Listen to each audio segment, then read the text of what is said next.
In this walkthrough, I'll show you how you can use Make to create a Notion page and to relate it to another page, either at the time of creation or using an update module. So this is something that you can't really do in Zapier unless you're just making the API call directly.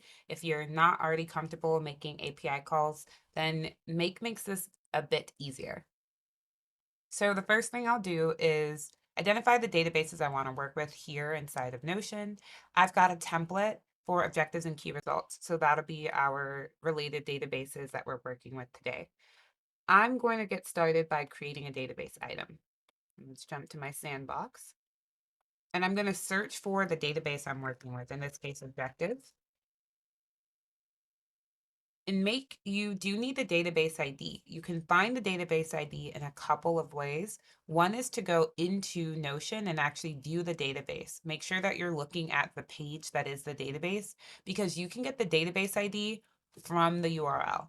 Inside of Make, we can also search given the name of the database, and or Make will do its best to return that exact database. So now let's call this 2024 Q3. We're creating a new objective. We'll consider the status in progress, the dates. We can also use Make's new calendar, data entry, and goal statement. This is a goal. Okay. So inside of our configuration here, you can see that in Make, we can actually just scroll and select which of the key results we want to work with. We could even select all if you do have a lot of data. I would even recommend selecting all and then removing a few if you want to connect most of the records.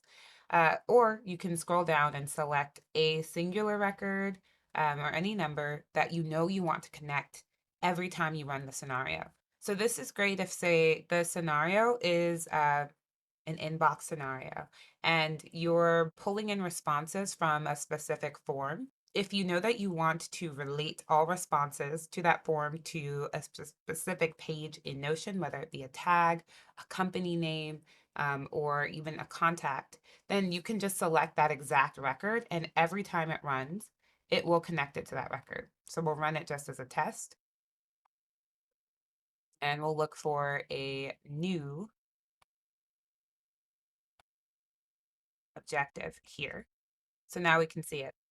But most of the time, you'll probably be working with some like variety, some variable information. So I'm going to show you how you can also map that information if you'd like. Now we're going to create a key result.